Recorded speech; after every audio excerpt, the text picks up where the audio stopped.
Hello बच्चों, चलिए प्रश्न पढ़ते हैं। प्रश्न दिया है अकोशिकीय एवं कोशिकीय अवपंक में क्या अंतर है, संक्षेप में लिखिए। तो इस प्रश्न में हमसे जो दो प्रकार के अवपंक होते हैं अकोशिकीय व कोशिकीय, उनके मध्य अंतर पूछा गया है। अर्थात इस प्रश्न की जो मुख्य अवधारणा है, जो मुख्य अवधारणा इस प्रश्न की है, वह अवपंक कवकों के मध्य अंतर के विषय में है। अवपंक कवक, इनमें हमें क्या बताना है, अकोशिकीय व कोशिकीय में अंतर बताने हैं। तो सबसे पहले हमें यह समझना होगा कि अवपंक कवक क्या होते हैं।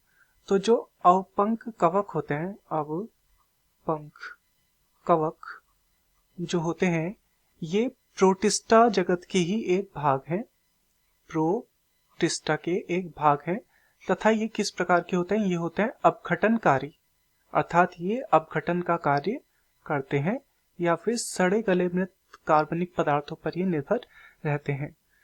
तो इस अवपंक कवक के दो प्रकार होते हैं। दो प्रकार, ये दो प्रकार कौन कौन से होते हैं? पहला होता है अकोशिकीय अवपंक। अकोशिकीय अवपंक। तो अकोशिकीय अवपंक की विशेषताएं देखते हैं। ये इमारती काष्ठ इत्यादि जगहों पर पाया जाता है, यानी कि इमारती लकड़ी, इमारती काष्ठ या इमारती लकड़ी पर ये पाया जाता है। साथ ही ये मुक्त जीवी होते हैं, मुक्त जीवी होते हैं। इसके अतिरिक्त ये बहुकेंद्रकीय होते हैं, बहुकेंद्रकीय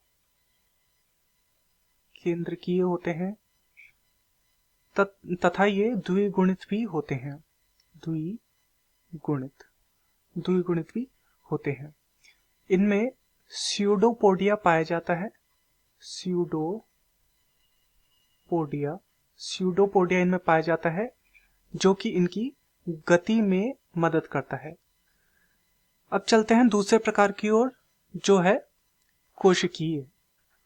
कोशिकीय अवपंक।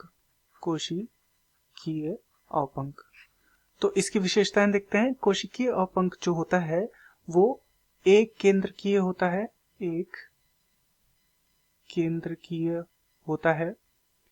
साथ ही यह कोशिका भित्ति रहित होता है। कोशिका भित्ति रहित, तो ये कोशिका भित्ति रहित होता है तथा इसमें जो जनन देखने को मिलता है वह सामान्यतः विषम युग्मकी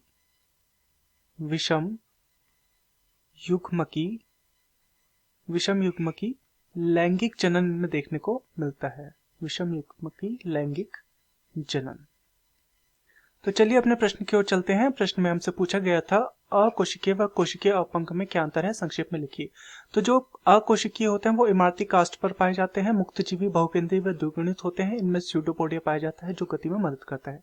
वहीं जो कोशिकीय होते हैं वे एक केंद्रकीय होते हैं, कोशिका भित्ति रहित होते हैं तथा विषम युग्मकी एवं लैंगिक जनन वाले होते हैं। मैं आशा करता हूँ आपकी यह समझ में आया होगा। धन्यवाद।